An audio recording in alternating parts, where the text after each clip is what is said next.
একটি প্রবাদ আমরা ছোটবেলা থেকেই শুনে এসেছি, বারে বারে ঘুঘু তুমি খেয়ে যাও ধান, এইবার ঘুঘু তোমার বাঁধিব পরাণ।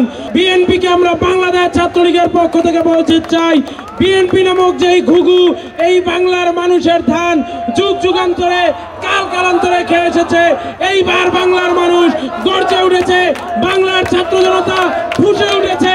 এইবার বিএনপি নামক এই ঘুঘুর পরাণ বাংলাদেশের ছাত্র জনতা বাঁধিবে, তাদের কোনো রক্ষা নাই।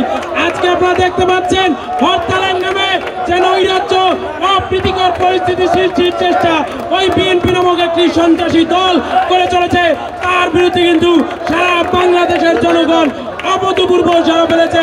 ওই যে দেখেন রিক্সা চলছে, স্কুল কলেজ চলেছে, দোকানপাট ঘুরেছে, গাড়ির চাকা ঘুরেছে, কোথাও কেউ হরতাল পালন করছে না। মানুষ আর ওই টেক ব্যাক নামক পশ্চাৎপদার দিকে ফিরে যেতে চায় না। We want to move forward, we want to move forward. আমরা শেখ হাসিনার নেতৃত্বে সামনের দিকে এগিয়ে যেতে চাই। বাংলাদেশের মানুষ বিএনপিকে বয়কট করেছে।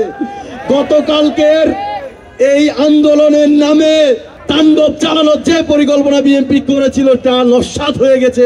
সাধারণ মানুষ এবং পুলিশের ধাওয়ায় বিএনপি আবার গর্তে ঢুকে গেছে। আমরা বিএনপির কাছ থেকে 10 তারিখ ডেট শুনেছি, 18 তারিখ শুনেছি, এবার 28 তারিখ তাও শুনলাম।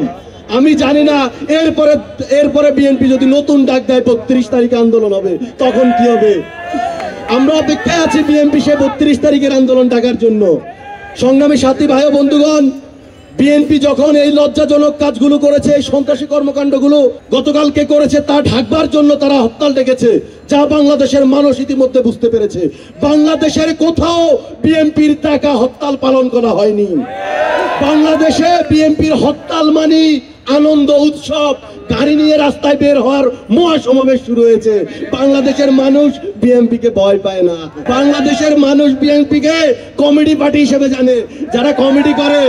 আর কমেডি মহানায়ক হচ্ছে মির্জা ফখরুল,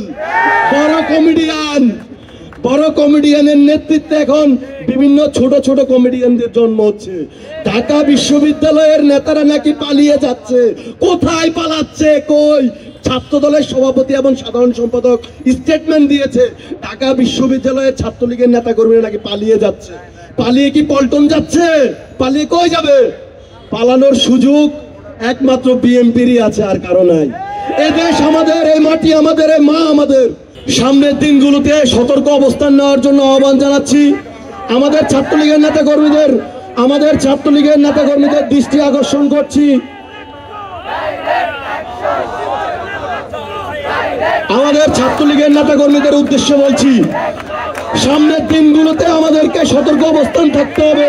আমাদের নিজেদের ভেতরেও কিছু লোক ঢুকে যাবে, আমাদের নিজেদের ভিতরেও কিছু লোক ঢুকে গিয়ে ঝামেলা তৈরি করার চেষ্টা করবে। আজকে যেমন বিএনপি হরতালের নামে দেশের 2-1টি জায়গায় তারা অগ্নি সন্ত্রাস করেছে, সামনে তাদেরকে যেখানে পাবো সেখানে ছাত্রলীগ দোলাই করবে। এদেরকে গণদোলাইয়ের মাধ্যমে এদেরকে সোজা করতে হবে।